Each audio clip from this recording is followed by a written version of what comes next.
Hi, my name's Roy from Drone School UK. Welcome to my video about DJI Air 3S and active tracking, both spotlight, point of interest and free active track. The first one is spotlight, and to start spotlight I want to enable focus tracking by pressing this button top left, which will turn orange when it's activated. So focus track is enabled and it's picking two things up, me and the buggy. Now if I click on me now, you'll see a little man appears underneath me and it's got me. Now spotlight is like having a tripod in the sky. As I walk forward and move forward now, you'll see the drone stays still and I'm tracking me. So I'm walking forward and the drone is moving with me in center target. Top left of the screen is the view through the camera, and in the middle here you can see the view through the controller screen, and they're coordinated together. So as I walk away now, the camera is following me. Now I'm going to start to move the drone around and I can use the stick, so I'm putting the left stick down here, and so this is spotlight with stick movement, and this is where spotlight starts to get really powerful. So I'm pushing the right stick to the right and you'll see the drone will go to the right gently now. So I can move the drone. I'm pushing it towards me now, pushing the right stick forward. I'm pulling the left stick down. And now I'm going to pull the right stick back and the drone is flying away from me. So I'm moving the drone round with stick movement in spotlight. Next is point of interest, or POI. And here the drone is circling to my left. I am the center of the point of interest. I'm staying still at the moment. I'll move a little bit and the point of interest moves with me if I move, and it's going round me in a circle. You can see the top left view is the view through the camera.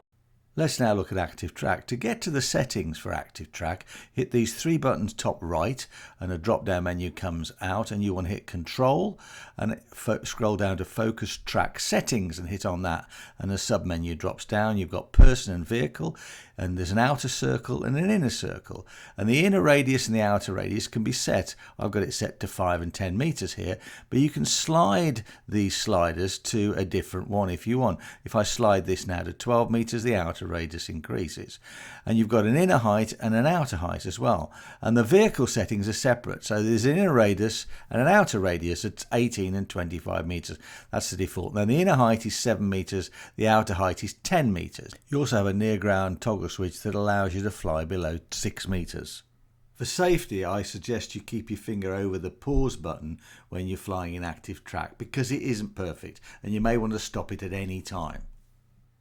Now let's look at the first active track. I'm going to click on it now.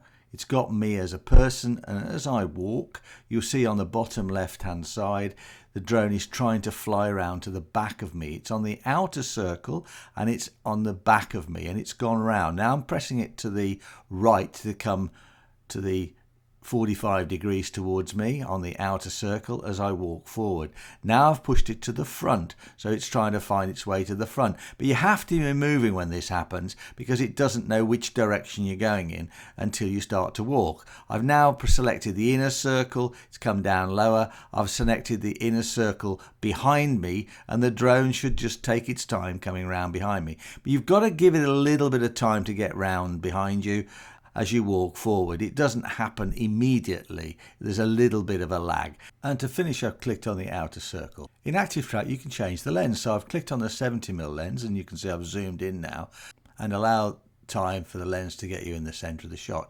I'll now click back on the 1x zoom, and you can see I'm now walking away, and I'll move myself to the left hand side inner circle, and now it's moved to the inner circle to my left hand side. As I walk forward, it's at 45 degrees to me as I head back towards the buggy, and it tracks really well. And now press stop to finish. Looking at the buggy can get confused sometimes. Now if I click on the buggy, it's trying to pick it up as a person, not a car or a buggy. And you can see I've tried to go to the left, it's lost the subject. There is a fault here. It only happens on this buggy for some reason, but it does pick it up as a person, doesn't pick it up as a vehicle.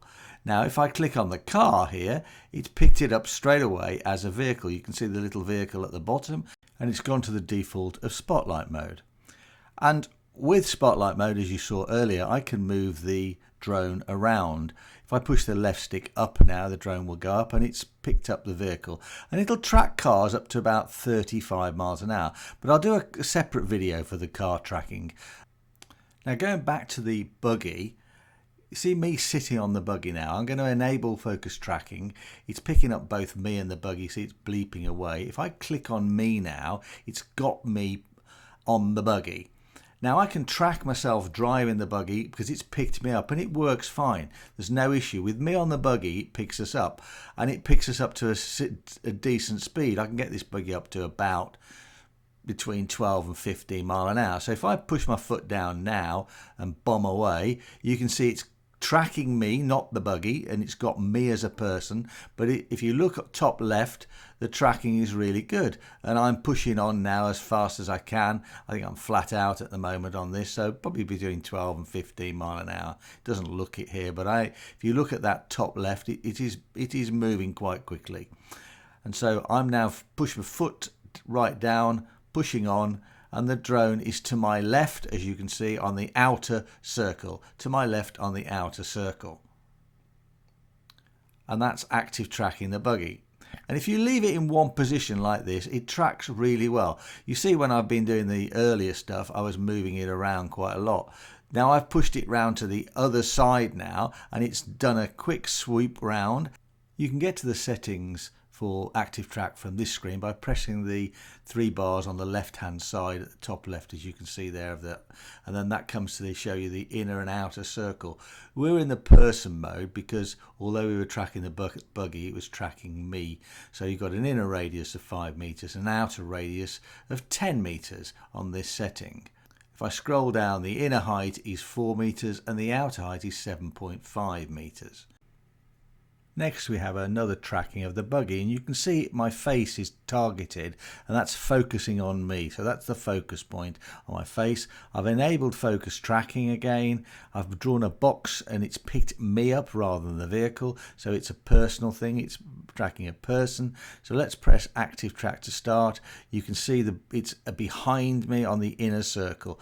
I've now pulled it to the left hand side of the buggy and targeted just before we start the buggy, so that it's on my left hand side, and I'm going to put my foot down now and let's see what happens. And I'm going to move this around a little bit, so you probably go a little bit faster than I did before, although I was near enough flat out last time.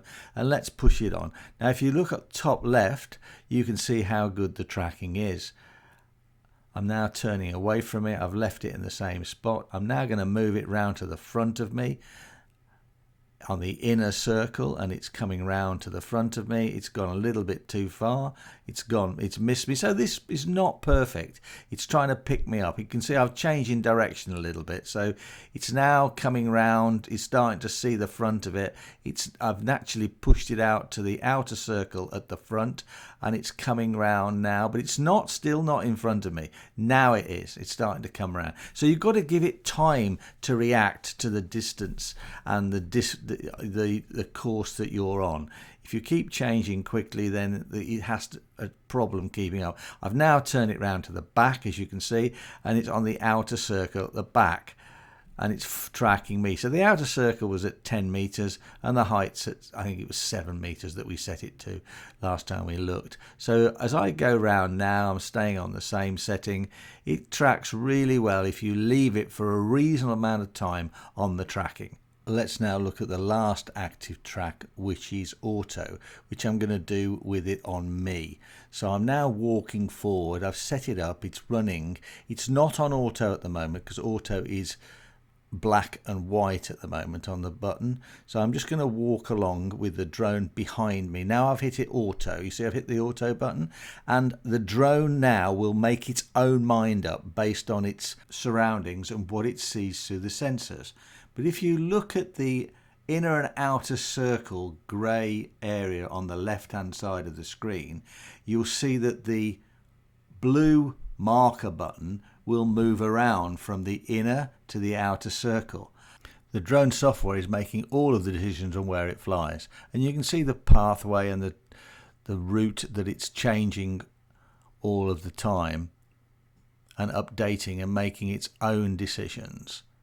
Auto is fine, but you also need to be aware that keep your finger over the pause button all of the time when it's in auto and let it do its own thing. And it does need quite an area to do it. You can do it in forests and going through tracking you that way if you wish, but then you are tempting fate. It works much better in an open area, as you can see here as it's flying around me and doing its own thing.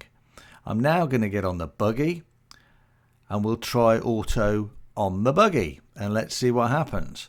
So we're putting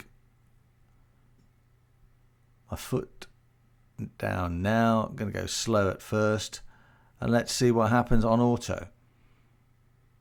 So it's supposed to be in front of me at the moment, but it's not. It's behind me, as you can see, and it's not coming around to the front. So it's coming to the side. But is auto going to work? Let's see if it's coming around to the side. It is now. And let's push it on again. So let's see what happens with auto. So auto and the buggy works not very well. And that's the conclusion I've got now. It's supposed to be behind me now, but it's to my left side. As you see, now it's moved. Time to hit the stop button. Now we're at one of my course locations and I'm going to show you vehicle tracking working properly. So this is now locked onto my car and being controlled by a couple of the students. And now as I drive away, the scanning is working. I'm just taking my time now. You can see it's now following me behind on the inner circle. So I'm using the inner circle following behind. I'm just going to leave it on the inner circle following behind. I'm going to turn to the left, go through the outer part of the car park, and I'm going to turn to the left between a couple of vehicles. And I'm going to put my foot down a little bit here and just accelerate a little bit faster, and it's starting to keep up with me and flying really well. So it tracks vehicles well, and then we'll just come to a halt here. If I click on the three lines on the settings, it shows me the inner and outer radius of the two circles. And it also shows the inner height and the outer height of the two circles as well. And you can slide both of these to change them. If you enjoyed this video, then subscribe to the channel or watch the next video in the playlist or the new videos that we've just recently downloaded.